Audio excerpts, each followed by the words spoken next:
Hello everyone, my name is Abhishek Gupta and I welcome you all on this Eduta platform. So guys, आज के इस session में हम लोग बात करेंगे रिकवरी पॉलिसी ऑफ बैंक्स और इसके कुछ पेरिफेरल कंसेप्ट्स को समझेंगे। So this is lecture number 20 under our Sankalp series guys. But before moving ahead I just want to let you know guys कि भाई अब बहुत ही कम टाइम जो है वो हमारे इस जेआईबी एग्जामिनेशन के अंदर रह गया है। नवंबर के अंदर जो है वो आप लोगों के लिए जेआईबी का एग्जामिनेशन कंडक्ट किया जाने वाला है बाय द आईआईबीएफ।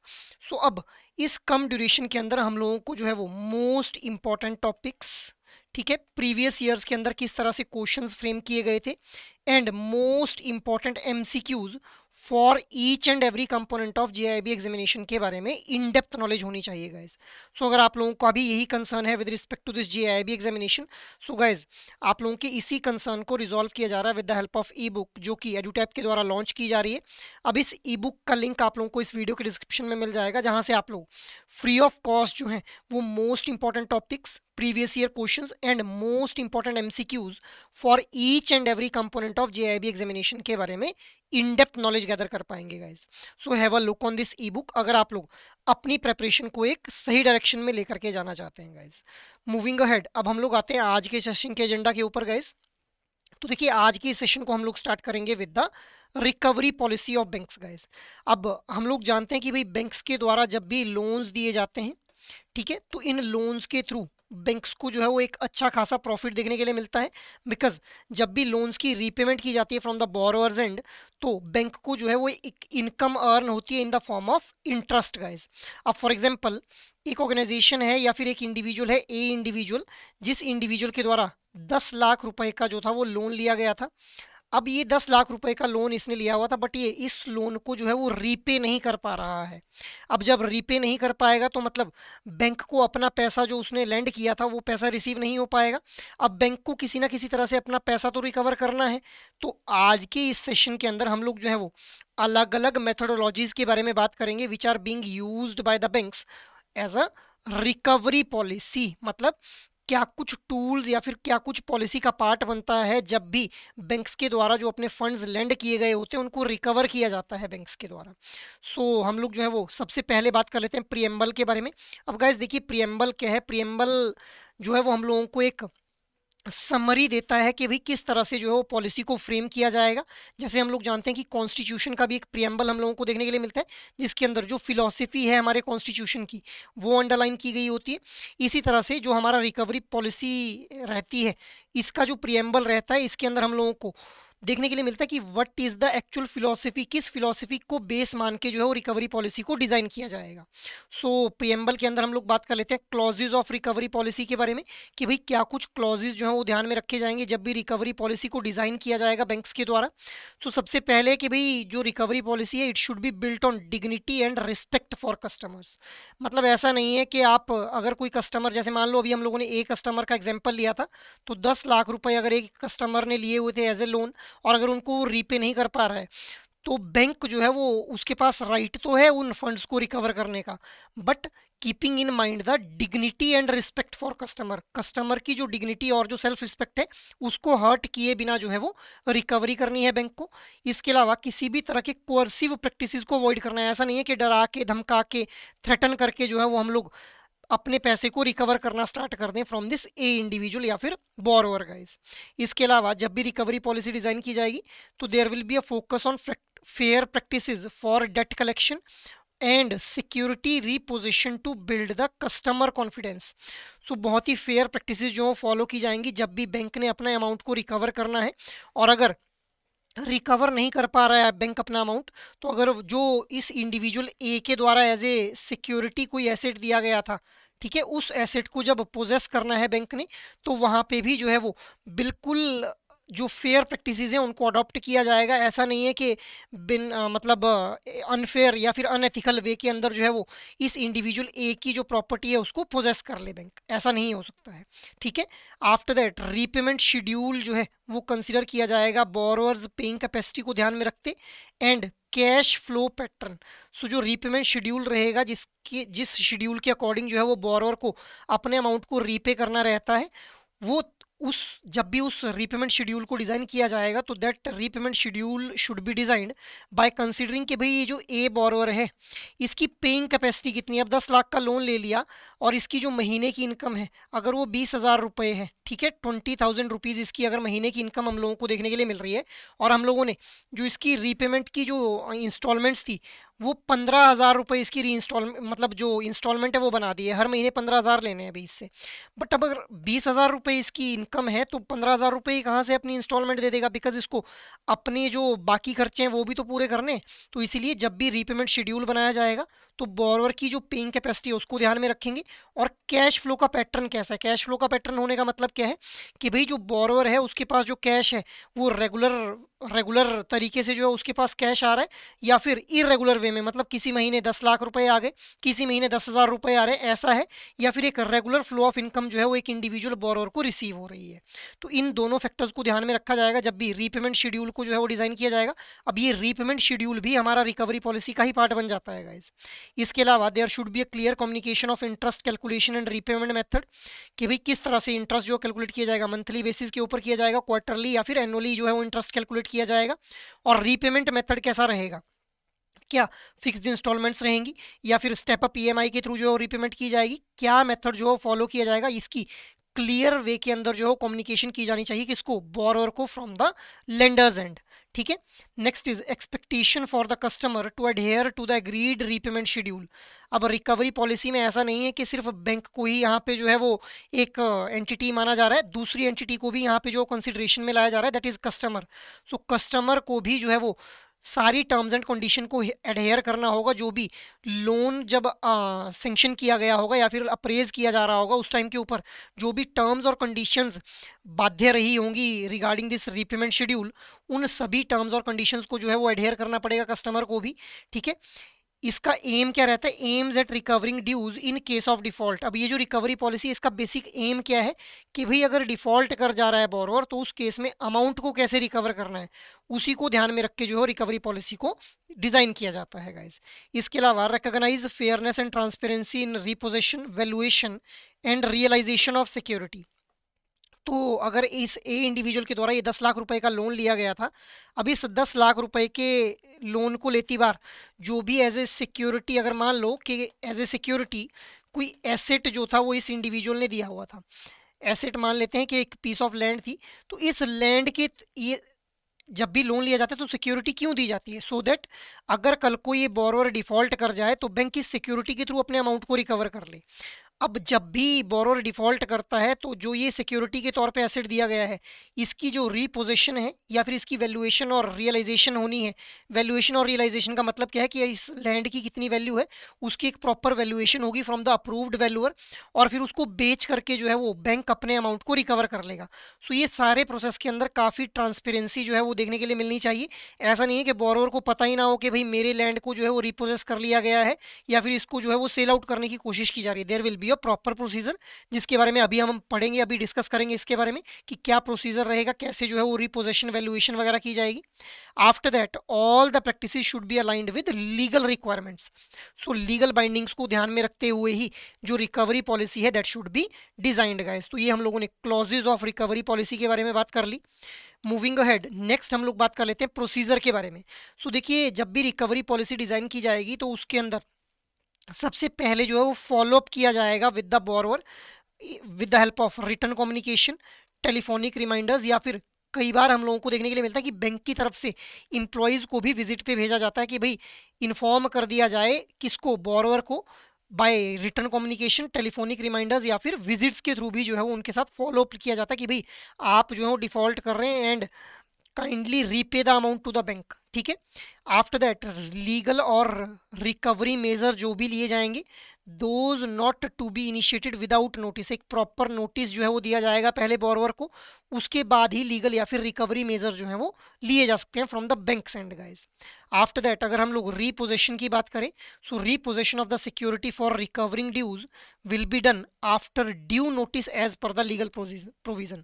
मतलब जो ड्यूज जिनको रिकवर करना है, जो अमाउंट रिकवर करना है, ठीक है, उसके लिए अगर सिक्योरिटी को रीपोजेस करना है बैंक ने तो उस केस में क्या होगा कि भाई एक प्रॉपर ड्यू नोटिस दिया जाएगा बोरोवर को, उसके बाद जो है वो इंडिविजुअल बैंक के द्वारा सिक्योरिटी को रीपोजेस किया जा सकता है। और ये जो नोटिस रहेगा it should be as per the legal provisions guys, मतलब लॉज को एडहेयर करते हुए जो है वो नोटिस देना पड़ेगा बोरोवर को, उसके बाद ही सिक्योरिटी को रीपोजेस किया जा सकता है।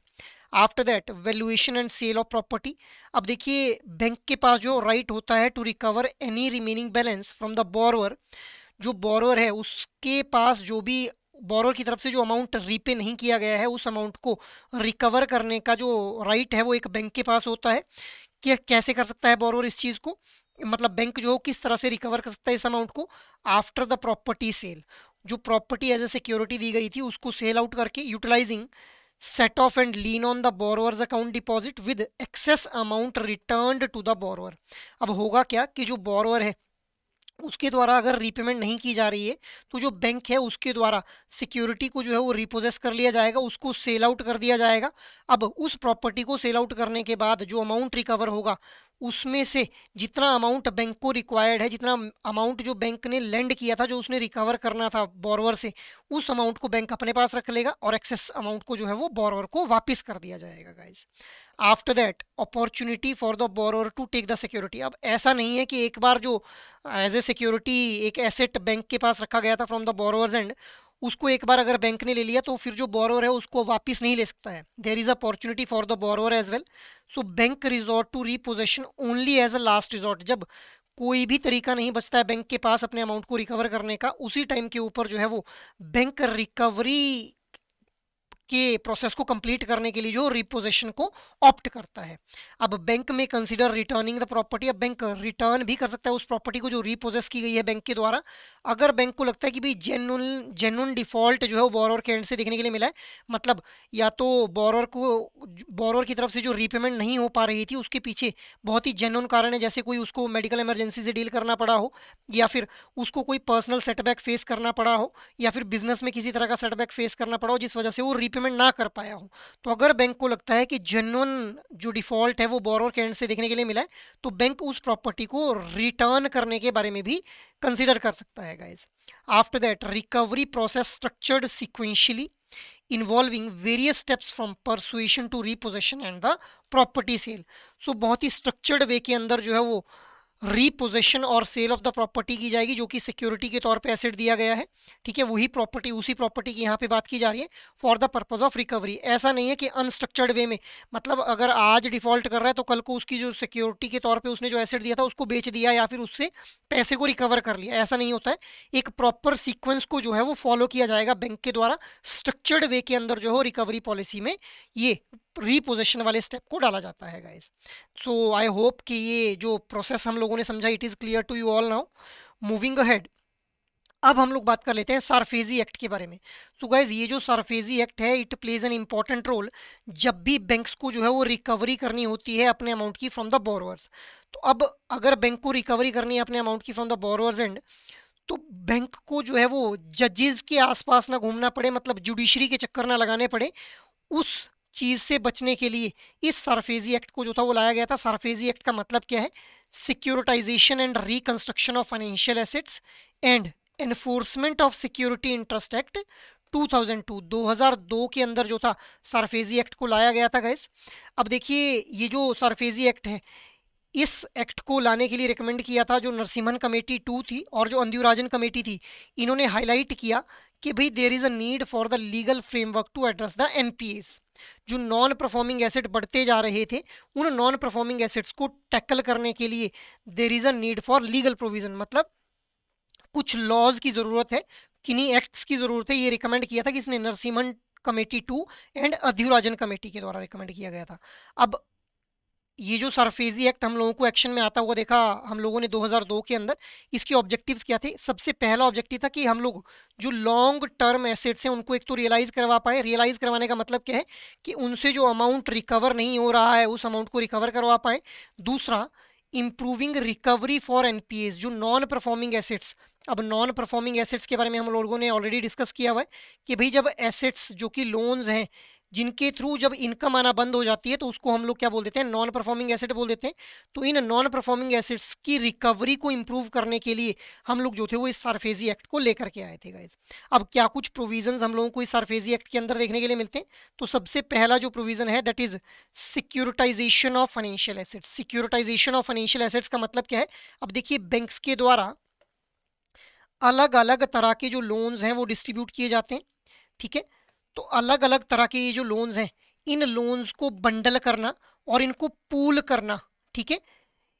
अलग अलग तरह के जो लोन, जैसे home loan, vehicle loan, personal loan, ठीक है, अलग अलग तरह के लोन जो है डिस्ट्रीब्यूट किए जाते हैं। एजुकेशन लोन, तो इन अलग अलग तरह के लोन्स को पूल करना, इनका बंडलिंग करना, इस प्रोसेस को क्या बोला जा रहा है, सिक्योरिटाइजेशन ऑफ फाइनेंशियल एसेट बोला जा रहा है।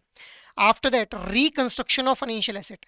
अब ये जो हम लोगों ने अलग अलग तरह के लोन्स जिनको हम लोगों ने बंडल अप किया, पाइल अप कर लिया, इन पाइल्ड अप लोन्स को जो है वो सेल आउट किया जाएगा to the asset reconstruction company.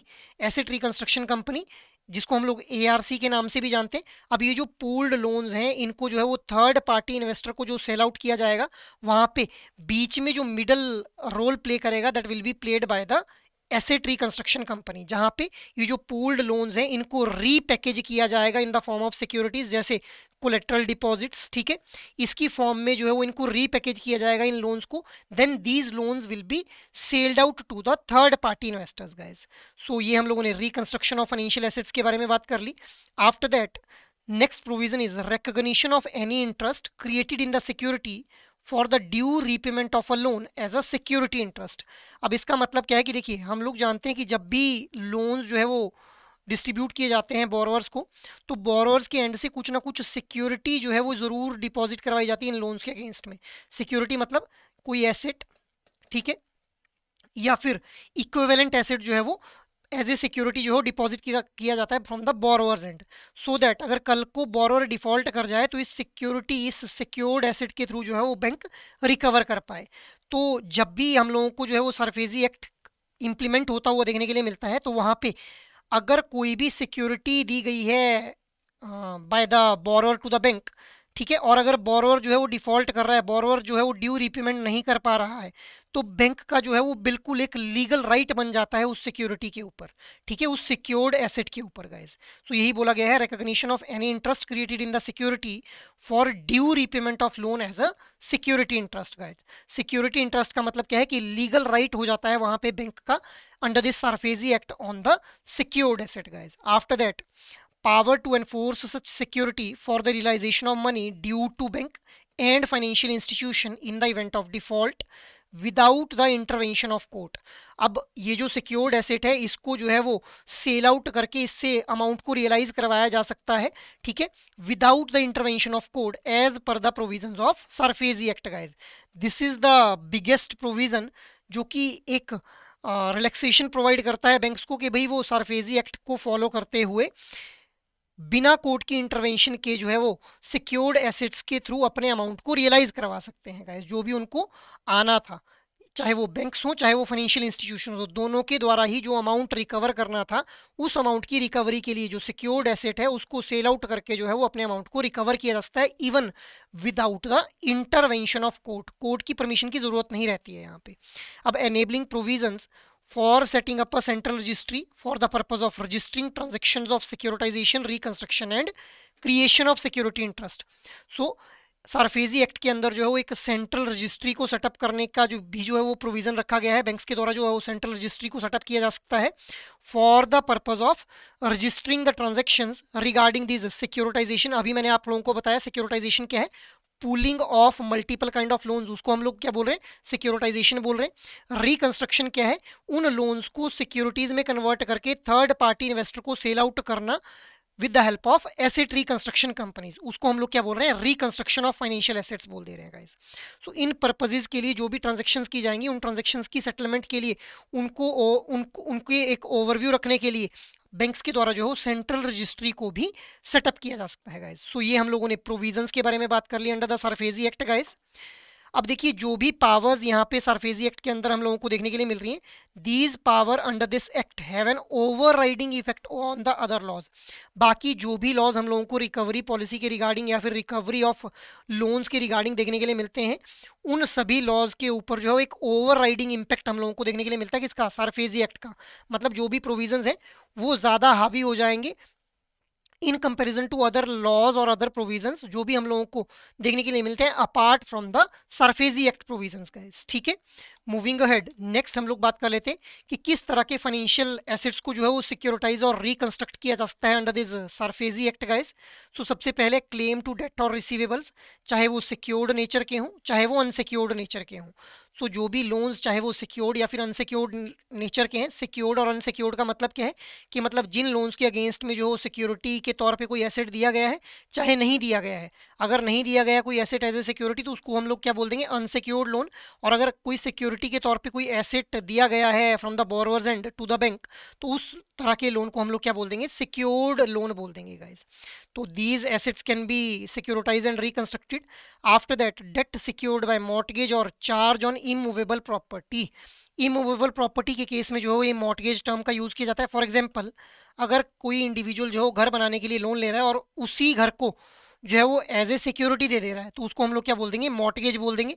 So this kind of asset can also be securitised and reconstructed under the SARFAESI act guys. After that mortgage charges और hypothecation of the movable property. अब ये जो term hypothecation है it is used in concern of movable property. जैसे मान लो कोई vehicle है, vehicle के केस में भी अगर हम लोग कार का एग्जांपल ले लें तो जैसे अगर मैं कार लेने के लिए जो लोन ले रहा हूँ तो अगर मैं एज ए सिक्योरिटी उस कार के जो डॉक्यूमेंट्स हैं उन्हीं को एज ए सिक्योरिटी जो है बैंक के पास दे दे रहा हूँ कि कल को अगर मैं डिफॉल्ट करता हूँ तो भाई ये कार जो है वो इसको आप लोग जो है रीपोजेस करते हैं क्योंकि इसके डॉक्यूमेंट्स तो आपके पास हैं। सो इसको क्या बोला जाता है, hypothecation of the movable property guys. So this kind of asset can also be securitise and reconstructed under the SARFAESI act guys. After that right और interest in security for debt. तो जो एज ए सिक्योरिटी कोई asset दिया गया है उसके अंदर legal right bank का हो जाएगा, इसके बारे में ऑलरेडी हम लोगों ने डिस्कस की। So this kind of asset is also eligible for the securitisation and reconstruction under the SARFAESI act guys. अब क्या कुछ कंडीशंस हैं जहां पे सरफेसी एक्ट जो है वो एप्लीकेबल होगा, मतलब किन कंडीशंस के अंदर जो सरफेसी एक्ट को इम्प्लाई किया जाएगा, अप्लाई किया जाएगा। सो जो एनपीए लोन है that must be backed by a security, मतलब जो नॉन परफॉर्मिंग एसेट है जिसके थ्रू अमाउंट को रिकवर करना है that non performing asset should be backed by a security, मतलब सिक्योर्ड लोन होना चाहिए।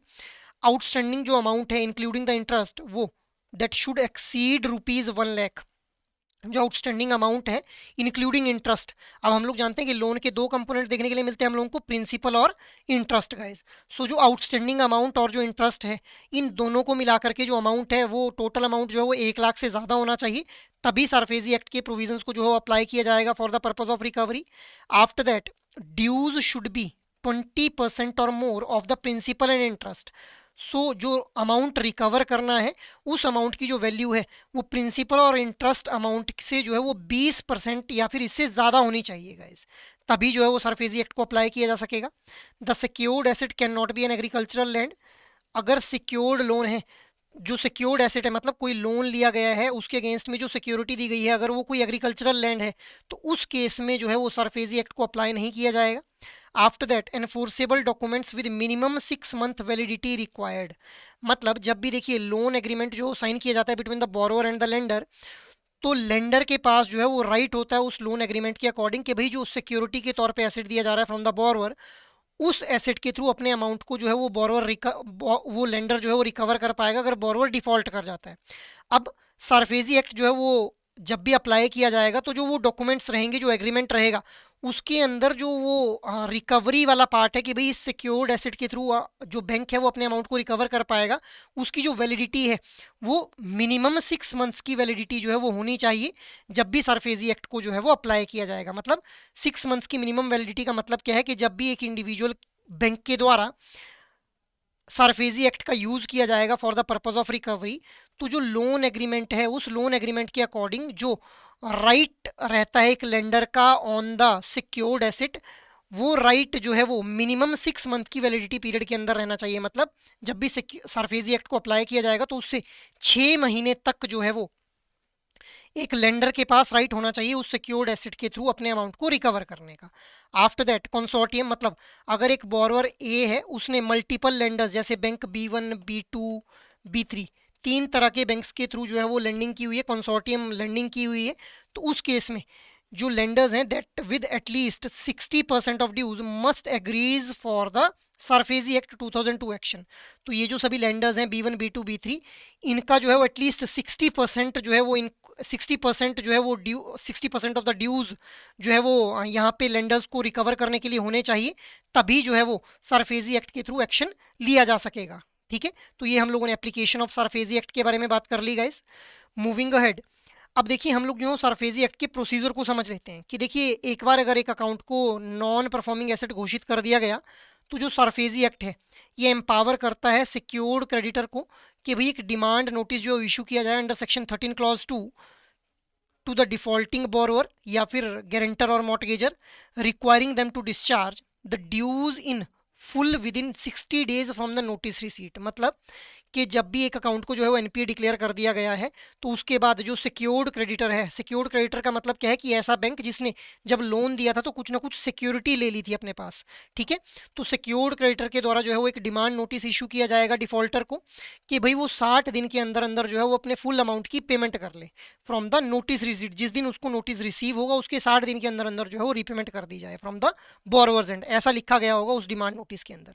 अब अगर बोरोवर जो है ऑब्जेक्शन रेज करता है या फिर रिप्रेजेंटेशन डालता है इस नोटिस के रिगार्डिंग, तो जो सिक्योर्ड क्रेडिटर है उसको 15 दिन के अंदर अंदर जो है वो अपनी फैक्चुअल पोजीशन और मेरिट्स को बताना पड़ेगा कि भाई किस वजह से जो है ये डिमांड नोटिस भेजा गया है इस पर्टिकुलर बोरोवर को। अगर जो बोरोवर है he fails to comply with the demand notice, तो जो सिक्योर्ड क्रेडिटर है उसके द्वारा रिकवरी मेजर्स लिए जा सकते हैं for the purpose of recovering the amount, including taking the possession of secured asset, जो सिक्योरिटी के तौर पे एसेट दिया गया था उसको पोजेस कर लेगा बैंक या फिर जो सिक्योर्ड क्रेडिटर है। मैनेजमेंट टेक ओवर, जैसे मान लो एबीसी ऑर्गेनाइजेशन थी, इसने लोन लिया हुआ था, अब ये डिफॉल्ट कर रही है, तो इस डिमांड नोटिस को अगर वो कोई रिस्पॉन्स नहीं करते हैं तो फिर जो सिक्योर्ड क्रेडिटर है उसके द्वारा इस एबीसी ऑर्गेनाइजेशन की जो मैनेजमेंट है उसको टेक ओवर कर लिया जाएगा। मतलब वहाँ पे जो मैनेजमेंट का काम देख रहे होंगे उन एम्प्लॉयज़ की जगह बैंक अपने एम्प्लॉयज़ को जो है वो रख लेगा। ठीक है, और appointing another person as a manager. The SARFAESI Act facilitates the enforcement of securities without court intervention, बिना कोर्ट की इंटरवेंशन। ये हम लोगों ने पहले भी पॉइंट पढ़ा, ये सबसे इंपॉर्टेंट पॉइंट हो जाता है गाइस सरफेसी एक्ट की रिगार्डिंग कि भाई बिना कोर्ट की इंटरवेंशन के जो है वो रिकवरी के प्रोसेस को इनिशिएट किया जा सकता है under the SARFAESI act guys. After receiving the demand notice, जो बोरोवर या फिर जो डिफॉल्टर है या फिर जो मॉर्टगेजर या गारंटर है, he is restricted from transferring any secured asset without bank's prior written consent. तो जब भी ये डिमांड नोटिस इशू किया जाता है from the secured creditor to the borrower, तो अब वो जो बोरोवर है वो अपने सिक्योर्ड जो उसने सिक्योरिटी के तौर पे जो एसेट दिया गया है उसके साथ कोई भी छेड़खानी नहीं कर सकता है, उसको ट्रांसफर नहीं कर सकता है। ठीक है, without the prior written consent of the bank guys. और अगर किसी भी तरह की कॉन्ट्रावेंशन देखने के लिए मिलती है हम लोगों को कि भाई वो ट्रांसफर कर दे रहा है या फिर कोई छेड़खानी कर रहा है अपने सिक्योर्ड एसेट के साथ में, तो उस केस में इम्प्रिजनमेंट या फिर फाइन जो है वो अप्लाई किया जा सकता है इंडिविजुअल बोरोवर के ऊपर as per section 29 of this SARFAESI act guys. ठीक है, मूविंग अहेड, अब जब भी पोजीशन लेनी है सिक्योर्ड एसेट की, मान लो कि रिकवरी नहीं हो पा रही है, अब लास्ट रिजॉर्ट क्या है एक बैंक के पास कि भाई उसको जो सिक्योर्ड एसेट है उसको पोजेस करना पड़ेगा। तो जब भी पोजेशन की जाएगी it must be done by the authorised officer in the presence of 2 witnesses. 2 witnesses की प्रेजेंस में जो है वो यहाँ पे पोजेशन की जाएगी जब भी बैंक ने जो पोजेस करना होगा सिक्योर्ड एसेट को। फॉर मूवेबल एसेट, अगर मूवेबल एसेट है जो सिक्योर्ड एसेट है अगर वो मूवेबल एसेट है तो उस केस में एक इन्वेंट्री जो है प्रिपेयर की जाएगी और उसके बाद प्रॉम्प्ट स्टेप्स ले लिए जाएंगे फॉर द डिस्पोजल। और अगर ये इमूवेबल मॉर्टगेज प्रॉपर्टी है, ठीक है, तो इसके अंदर एक पोजेशन नोटिस जो है वो डिलीवर किया जाएगा टू द मॉर्टगेजर या फिर टू द बोरोवर गाइस। मतलब मॉर्टगेज इमूवेबल प्रॉपर्टी का मतलब क्या है कि ऐसा फ्लैट जिस फ्लैट को लेने के लिए उस इंडिविजुअल ने लोन लिया हुआ था और उसी फ्लैट को जो था वो एज ए सिक्योरिटी दे दिया हुआ था बैंक के पास, तो उस केस में एक पोजेशन नोटिस जो है वो ऑफर किया जाएगा टू द मॉर्टगेजर। अब जो बोरोवर है वो डेट रिकवरी ट्रिब्यूनल में अप्लाई कर सकता है within 40 days. Under this SARFAESI act ही जो बोरोवर है वो डेट रिकवरी ट्रिब्यूनल में जो है अप्लाई कर सकता है अब जो डेट रिकवरी ट्रिब्यूनल है वो डिस्पोज ऑफ करेगा इस बोरोर की एप्लीकेशन को विद इन 60 डेज। गाइज ये ड्यूरेशन काफी इंपॉर्टेंट है कि भाई जो बोरोर है वो कितने दिन के अंदर अंदर अप्लाई कर सकता है, तो 45 डेज के अंदर जो है वो अप्लाई कर सकता है। अब ये जो डेट रिकवरी ट्रिब्यूनल है, इस डेट रिकवरी ट्रिब्यूनल को जो एप्लीकेशन बोरोर के एंड से इसको रिसीव हुई है, इसको 60 दिन के अंदर अंदर जो है वो डिस्पोज ऑफ करना पड़ेगा। अब यहाँ पे जो अपील है that can be made to the appellate tribunal within 30 days of receiving the DRT order. अब मान लो कि बोरोर को डेट रिकवरी ट्रिब्यूनल ने कुछ ऑर्डर पास किया, अब जो बोरोर है वो सेटिस्फाइड नहीं है डेट रिकवरी ट्रिब्यूनल के जो ऑर्डर है, तो बोरोर के द्वारा जो है वो डेट रिकवरी अपीलेट ट्रिब्यूनल के अंदर जो है वो अपील की जा सकती है, ठीक है। But after depositing 50% of the debt demanded, मतलब 50%। जैसे मान लो 10 लाख रुपए का अगर डेट था, तो अगर 5 लाख रुपए पे कर लेगा, उसके बाद ही वो 30 डेज के अंदर अंदर, जब मतलब जैसे मान लो डीआरटी की तरफ से जो है वो 1 अप्रैल 2025 को जो है वो ऑर्डर रिसीव होता है बोरोवर को, तो 1 मई 2025 से पहले पहले जो है वो डेट रिकवरी अपीलेट ट्रिब्यूनल में अप्लाई कर सकता है, ठीक है। बट इसके लिए उसको पहले अपने 50% जो ड्यूज है उनको रीपे करना पड़ेगा, तभी वो डेट रिकवरी अपीलेट ट्रिब्यूनल में जो है वो अप्लाई कर पाएगा। आफ्टर दैट जब कंपनसेशन इज रिक्वायर्ड, मतलब कंपनसेशन जो है वो बोरोवर को प्रोवाइड की जाएगी अगर यहाँ पे जो पोजेशन है वो गलत तरीके से ली जा रही है, अनएथिकल वे में, इमोरल प्रैक्टिसेस को फॉलो करते हुए जो है वो अगर पोजेशन बैंक की तरफ से की जा रही है, तो उस केस में कंपनसेशन जो है वो बोरोवर को प्रोवाइड की जाएगी। आफ्टर पोजेशन जो ऑथराइज्ड ऑफिसर है वो वैल्यूएशन करवाएंगे only from the approved valuer. Approved valuer कौन होते हैं? जैसे मान लो कोई रेजिडेंशियल प्रॉपर्टी है, तो उसके लिए एक सेट ऑफ अप्रूव्ड वैल्यूअर्स रहेंगे जिनकी एक प्रॉपर क्वालिफिकेशन रहेगी। वो प्रॉपर क्वालिफाइड इंडिविजुअल ही जो है वो इस प्रॉपर्टी को वैल्यू करेंगे कि इसकी वैल्यू कितनी बनती है, ठीक है।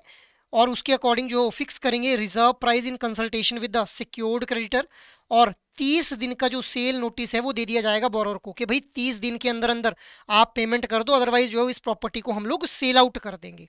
अब जो मॉर्टगेजर है वो ड्यूज पे कर सकता है और प्रॉपर्टी को रिडीम कर सकता है before the notice for the public auction. मतलब जो बोरोवर है उसके द्वारा इस प्रॉपर्टी को जो है वो वापिस लिया जा सकता है, सेल होने से बचाया जा सकता है अगर वो अपने ड्यूज को पे कर देता है। अब यहाँ पे एक बहुत ही इंपॉर्टेंट क्लॉज है गाइस कि जो ई ऑक्शन है वो कंपलसरी कर दी गई है for public sales through this SARFAESI act unless the book outstanding और the forced sale value is less than 5 lakh rupees. अगर 5 लाख से कम की वैल्यू है तो उस केस में जो है वो पब्लिक ऑक्शन की जाएगी, बट अगर 5 लाख से ज़्यादा वैल्यू एक्सीड हो रही है रिकवरी की, तो उस केस में जो है वो ई ऑक्शन करना जरूरी है यहाँ पे बैंक के लिए गाइस, ठीक है। तो ये हम लोगों ने सरफेसी एक्ट के जो प्रोसेस जो प्रोसीजर था उसके बारे में बात कर ली। मूविंग अहेड अब हम लोग बात कर लेते हैं डेट रिकवरी ट्रिब्यूनल के बारे में। So guys debt recovery tribunal is another way to recover the debt from the borrower. अब डेट रिकवरी ट्रिब्यूनल और जो डेट रिकवरी अपीलेट ट्रिब्यूनल है इनको एस्टेब्लिश किया गया था सेंट्रल गवर्नमेंट के द्वारा under the recovery of debts due to bank and financial institution act 1993। अब ये एक्ट आप लोगों को ध्यान में रखना है अभी, ये पूछा गया है काफी बार एग्जाम के अंदर कि जो डीआरटी और जो डेट रिकवरी अपीलेट ट्रिब्यूनल्स हैं वो कौन से एक्ट के अंदर जो है वो परफॉर्म करते हैं। अब हर एक जो डेट रिकवरी ट्रिब्यूनल है it is based on the volume of cases in a specific territorial area. अब एक पर्टिकुलर ज्योग्राफी के अंदर जो है वो एक डेट रिकवरी ट्रिब्यूनल को जो है एस्टेब्लिश किया जाएगा डिपेंडिंग अपॉन कि कितने केसेस जो है रिकवरी के वहां पे उस पर्टिकुलर ज्योग्राफी के अंदर हम लोगों को देखने के लिए मिल रहे हैं। अब हर एक जो डेट रिकवरी ट्रिब्यूनल है it is being presided by a qualified individual, जो कि ऑफनली हम लोगों को देखने के लिए मिलता है कि भाई फॉर्मर या फिर करंट डिस्ट्रिक्ट जज हम लोगों को देखने के लिए मिलता है जो कि इस डेट रिकवरी ट्रिब्यूनल को प्रिजाइड करते हैं। और ये जो हमारे प्रिजाइडिंग ऑफिसर हैं इनको असिस्ट किया जाता है by the recovery officer and the other staff guys. अब क्या कुछ पावर्स हम लोगों को देखने के लिए मिलती है in respect of debt recovery tribunal? तो देखिए गाइज जो डेट रिकवरी ट्रिब्यूनल है it is having the authority to handle the recovery application from banks and financial institution. और इनके द्वारा जो जुडिशियल ऑर्डर है वो पास किया जा सकता है regarding any kind of recovery procedure, ठीक है। और ये खुद ही अपने डिसीजंस को रिव्यू कर सकते हैं। दिस इज इंपॉर्टेंट गाइस कि भाई जो डेट रिकवरी ट्रिब्यूनल है उसके द्वारा जो भी ऑर्डर पास किए जाएंगे अपने ऑर्डर को ये डेट रिकवरी ट्रिब्यूनल्स अपने आप ही जो है वो रिव्यू कर सकते हैं गाइस। हाउएवर ये जो डेट रिकवरी ट्रिब्यूनल्स हैं इनके द्वारा जो डैमेजेस के रिगार्डिंग क्लेम्स हैं या फिर डेफिशिएंसी ऑफ सर्विसेज के रिगार्डिंग कोई क्लेम्स किए जा रहे हैं या फिर किसी भी तरह का ब्रीच हम लोगों को देखने के लिए मिल रहा है कॉन्ट्रैक्ट के अंदर between the borrower and the lender, या फिर कोई क्रिमिनल नेग्लिजेंस हम लोगों को लेंडर की तरफ से देखने के लिए मिल रही है, तो इस तरह के क्लेम्स को जो है एड्रेस नहीं किया जाएगा। सिर्फ जो रिकवरी वाला पोर्शन है उसी को एड्रेस किया जाएगा from this debt recovery tribunal guys, ठीक है। मूविंग अहेड, अब ये जो हमारा एक्ट अभी हम लोगों ने देखा 1993 वाला, this act will not apply अगर जो डेट ड्यू है जो कि एक बैंक या फिर फाइनेंशियल इंस्टीट्यूशन ने रिकवर करना है, अगर उसकी वैल्यू 20 लाख रुपए से कम हम लोगों को देखने के लिए मिलती है। इसका मतलब क्या है कि भाई जो डेट रिकवरी ट्रिब्यूनल्स हैं उनके द्वारा मिनिमम 20 लाख रुपए या फिर 20 लाख रुपए से ज्यादा के अमाउंट को जो है वो रिकवर किया जा सकता है। Minimum amount is 20 lakh rupees. अब जो बैंक और जो फाइनेंशियल इंस्टीट्यूशन है वो ज्वाइंट एप्लीकेशन के लिए भी फाइल कर सकते हैं। इसका मतलब क्या है कि भाई अगर मान लो कोई एक बैंक है, ठीक है, और एक कोई और फाइनेंशियल इंस्टीट्यूशन है, अब इस बैंक ने जो था वो 10 लाख रुपए रिकवर करने हैं, ड्यू मतलब बोरोवर के एंड से इसको आने थे, फाइनेंशियल इंस्टीट्यूशन ने भी 10 लाख रुपए जो थे वो रिकवर करने थे, दोनों के मिलाकर के अगर 20 लाख हो रहे हैं तो दोनों के द्वारा ज्वाइंट एप्लीकेशन फाइल की जाती है for the purpose of recovery in this debt recovery tribunal guys. अब क्या प्रोसीजर हम लोगों को फॉलो होता है वो देखने के लिए मिलता है in case of debt recovery tribunal. तो देखिए ये जो एप्लीकेशन है डेट रिकवरी की, it must be accompanied by prescribed fee, मतलब प्री डिटरमाइंड फी रहती है रिकवरी के लिए, ठीक है, जो कि डेट रिकवरी ट्रिब्यूनल जो चार्ज करता है फ्रॉम द बैंक। अब जो डेट रिकवरी ट्रिब्यूनल है it issues summon to the defendant, defendant कौन है, जो डिफॉल्टर है, who has 30 days to respond, 30 दिन के अंदर अंदर जो है उसको रिस्पॉन्ड करना रहता है जो डिफॉल्टर है। Interim orders may be passed to prevent the defendant from dealing with the asset. So interim orders जो है वो पास कर दिए जाते हैं, मतलब अभी जो है वो हम लोगों को सॉल्यूशन देखने के लिए नहीं मिला है from the debt recovery tribunal, but interim orders already pass कर दिए जाएंगे डीआरटी के थ्रू कि भाई किसी भी तरह की छेड़खानी जो है वो आप लोग अपने एसेट के साथ ना करें। ये इस तरह के ऑर्डर्स पास कर दिए जाएंगे टू द डिफॉल्टर गाइज। अब जो डिफॉल्टर है उसके द्वारा अपील की जा सकती है against the DRT orders in the debt recovery appellate tribunal. अभी हम लोगों ने इसके बारे में बात की गाइस। अब यहाँ पे डेट रिकवरी ट्रिब्यूनल के केस में एक लिमिटेशन एक्ट जो है वो अप्लाई होता है गाइस, जहाँ पे बैंक्स को जो ये रिकवरी करनी है अमाउंट की, इसके रिगार्डिंग जो एप्लीकेशन है that should be filed with in 3 years of the cause of action, मतलब जिस दिन से जो है वो डिफॉल्ट कर रहा है बोरवर उसके 3 साल के अंदर अंदर जो है वो डेट रिकवरी ट्रिब्यूनल के अंदर जो है एप्लीकेशन फाइल की जानी चाहिए by the bank for the purpose of recovery guys. अब यहाँ पे जो रिकवरी ऑफिसर हम लोगों को देखने के लिए मिलेंगे, those will receive a certificate, after that only they can recover the amount, ठीक है। तो उनके द्वारा अलग अलग तरह के मोड्स का यूज किया जा सकता है for the recovery of debt, including attachment and sale of the property, वो प्रॉपर्टी को सेल आउट कर सकते हैं, या फिर प्रॉपर्टी जो सिक्योर्ड एसेट है उसका पोजीशन लिया जा सकता है, या फिर जो डिफेंडेंट जो डिफॉल्टर है उसको अरेस्ट भी किया जा सकता है यहाँ पे by the recovery officer guys.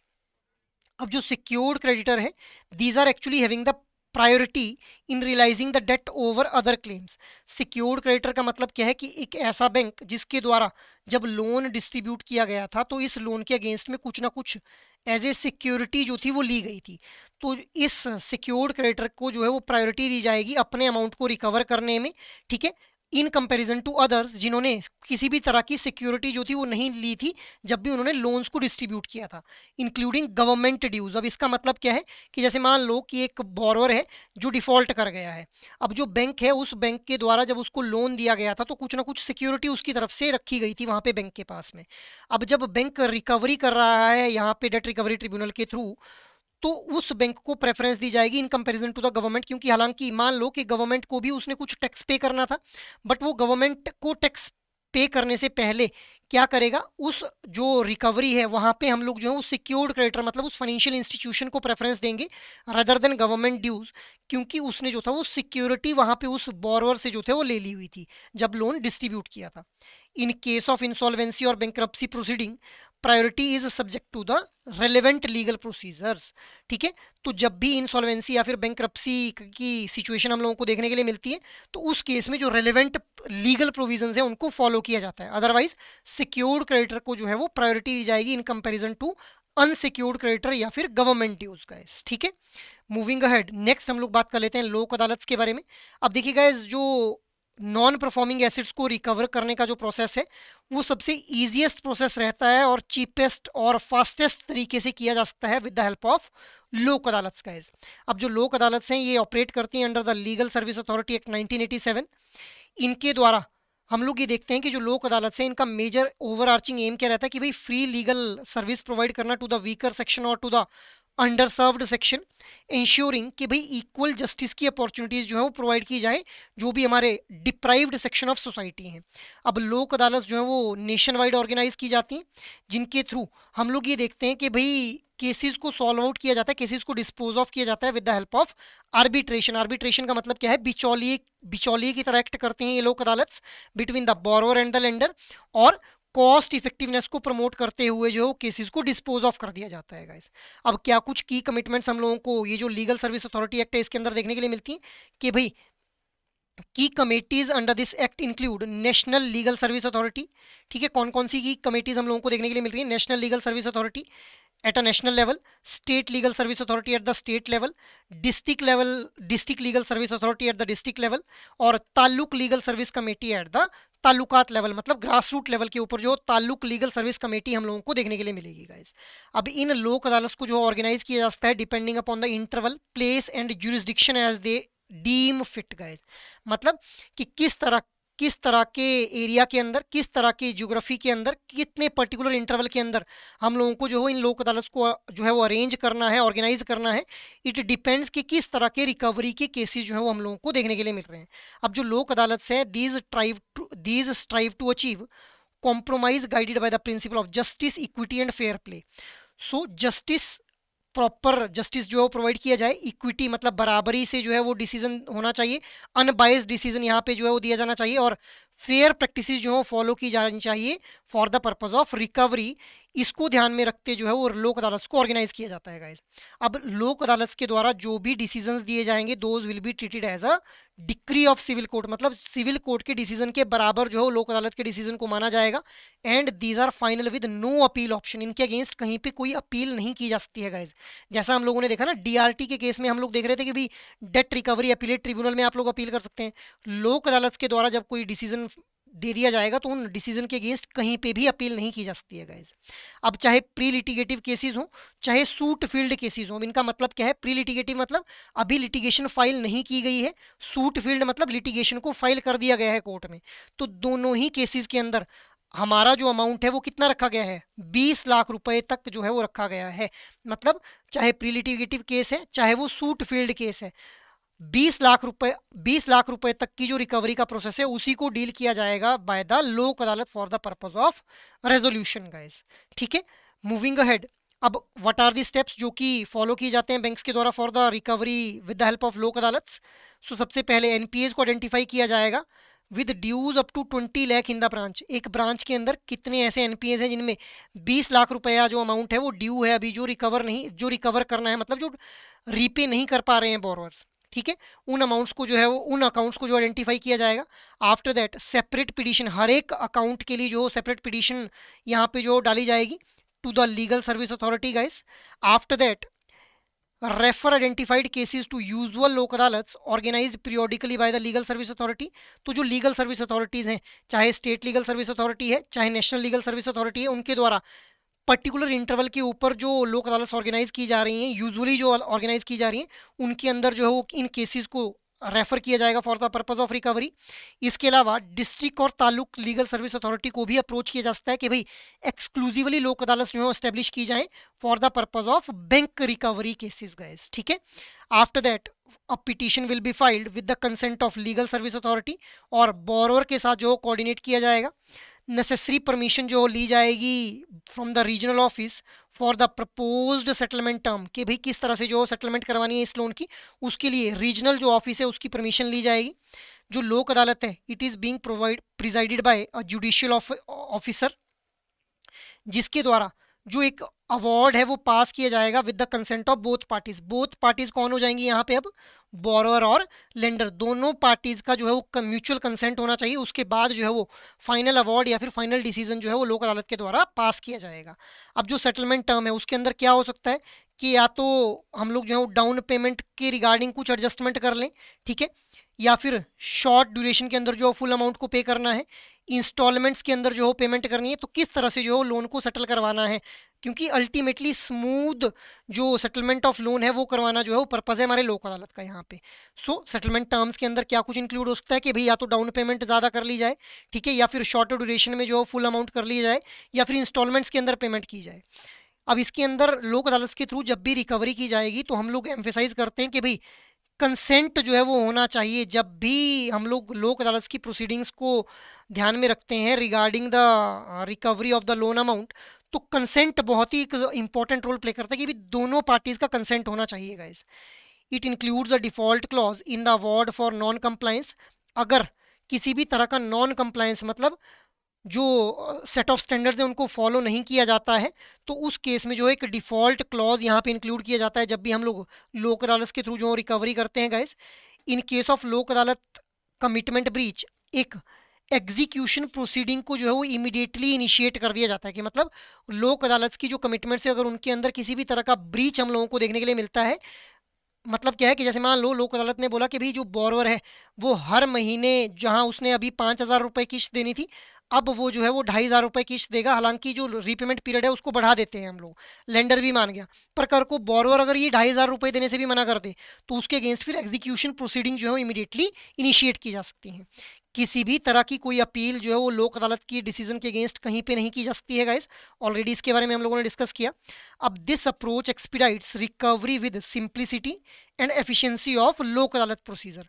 सो लोक अदालत प्रोसीजर्स के थ्रू हम लोग जो है वो एफिशिएंट और सिंपल वे के अंदर जो है वो रिकवरी के प्रोसेस को इनिशिएट कर पाते हैं और अपने अमाउंट को जो है रिकवर कर पाते हैं फ्रॉम द बोरोवर गाइस। ठीक है, मूविंग अहेड नेक्स्ट हम लोग बात कर लेते हैं डायरेक्ट रिकवरी एजेंट्स के बारे में।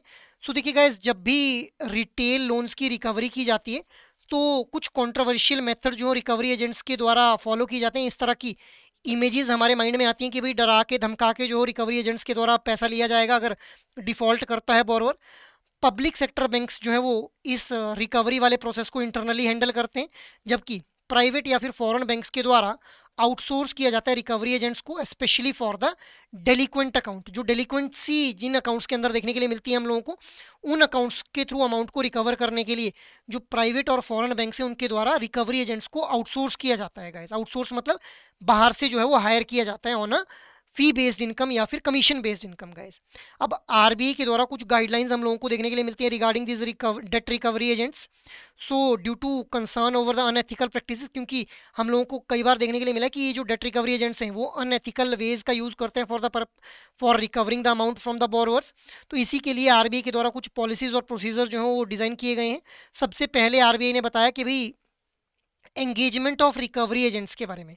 So a due diligence for the recovery agent should be done, मतलब प्रॉपर वेरिफिकेशन होनी चाहिए रिकवरी एजेंट्स के बारे में, covering individuals involve in the process. जो भी इंडिविजुअल्स इस रिकवरी प्रोसेस में इन्वॉल्व है उनकी प्रॉपर वेरिफिकेशन जो की जानी चाहिए। इसके अलावा बोरोवर्स को भी इन्फॉर्म किया जाना चाहिए regarding the recovery agent details कि भाई कौन रिकवरी एजेंट है। ठीक है, उनकी सारी डिटेल्स जो हो वो बोरोवर को भी इन्फॉर्म होनी चाहिए। इसके बाद providing up to date recovery agency information on the bank website. Recovery agency की जो हमारी रिकवरी एजेंसी है उसकी रिगार्डिंग कंप्लीट इन्फॉर्मेशन जो बैंक को अपनी वेबसाइट पे अपडेट करनी रहेगी। इसके अलावा जो रिकवरी एजेंट्स हैं दो शुड बी ट्रेंड एंड उनको जो है वो डीआरए की एग्जामिनेशन जो पास करनी पड़ेगी which is being conducted by the IIBF guys. After that only they can act as a recovery agent. तो ये बताया हुआ है आरबीआई ने कि भाई हर कोई जो रिकवरी एजेंट जो है वो नहीं बन सकता है। There are some special eligibility criteria and some special qualifications like DRA examination. After that only जो इंडिविजुअल है वो रिकवरी एजेंट का काम कर सकते हैं। नेक्स्ट जो गाइडलाइन है that is regarding the incentives to recovery agents. अब हम लोग देखते हैं कि बहुत सी बार जो रिकवरी एजेंट्स हैं उनको हायर टारगेट्स दे दिए जाते हैं सो दैट उन टारगेट्स को अचीव करें और वो हायर अमाउंट जो है वो अर्न करें अपनी इनकम के तौर पे। बट वहाँ पे क्या होता है कि कई बार हम लोगों को देखने के लिए मिलता है कि अपने टारगेट्स को अचीव करने के लिए वो अनएथिकल प्रैक्टिसेस का भी यूज़ करते हैं रिकवरी एजेंट्स। तो इसीलिए आरबीआई के द्वारा वार्निंग इशू की गई, warning against setting stiff recovery targets और high incentives that may encourage the questionable methods guys. ठीक है, नेक्स्ट जो डायरेक्शंस हैं जो गाइडलाइंस हैं those are regarding taking possession of the property mortgaged और हाइपोथिकेटेड। तो जो रिकवरी एजेंट्स हैं those need to emphasize legal means for the loan recovery और द सीजर ऑफ प्रॉपर्टी। तो रिकवरी एजेंट्स के द्वारा जो लीगल मीन्स का यूज़ किया जाएगा, लॉज को अडेयर किया जाएगा जब भी रिकवरी का प्रोसेस उन्होंने फॉलो करना है। ठीक है, इसके द्वारा रिकमेंड किया जाता है कि भाई जो रिकवरी एजेंट्स हैं दो should rely on the SARFAESI act procedure for enforcing the security interest. Security interest already मैंने आप लोगों को बताया कि जो सिक्योरिटी के तौर पे एसेट दिए गए हैं उसके ऊपर जब लीगल राइट जो एक बैंक का बन जाता है उसको जब भी उस सिक्योर्ड एसेट के ऊपर जो लीगल राइट है जिसके थ्रू उसको पोजेस या फिर सेल आउट किया जाएगा उसको जब भी सेल आउट या फिर पोजेस करना है बैंक ने, तो वहां पे सरफेसी एक्ट को जो है फॉलो करना है, जब भी रिकवरी एजेंट्स के थ्रू भी इवन जो है रिकवरी की जा रही होगी। After that utilisation of credit counsellors. So RBI के द्वारा जो है एनकरेज किया जाता है बैंक्स को कि भाई क्रेडिट काउंसलर्स का यूज करें for case deserving of the sympathetic consideration. So जहाँ पे भी सिंपेथेटिक कंसिडरेशन की हम लोगों को जो है वो जरूरत लग रही है कि भाई हम लोगों को जेन्युइन डिफॉल्ट देखने के लिए मिल रहा है फ्रॉम द बोरोवर्स एंड, वहाँ पे क्रेडिट काउंसलर जो है वो एक अच्छा सोर्स हो सकते हैं for the recovery of the amount guys. After that complaint against the bank और इट्स रिकवरी एजेंट्स। सो अगर किसी भी तरह की कंप्लेंट देखने के लिए मिलती है regarding this recovery agents, so ultimately जो बैंक रहेंगे those will be responsible for their agent action. और अगर सीरियस कंप्लेंट हम लोगों को देखने के लिए मिलती है तो आरबीआई के द्वारा जो है बैंक्स के ऊपर बैन भी लगाया जा सकता है regarding engaging the recovery agents for the further recovery procedures guys. ठीक है, कि भाई आगे से जो है वो आप लोग रिकवरी एजेंट्स को हायर नहीं कर पाएंगे, आप लोग जो है इंटरनली इस प्रोसेस को देखिए फिर, अगर सीरियस कंप्लेंट्स उन रिकवरी एजेंट्स के अगेंस्ट देखने के लिए मिलती हैं गाइस।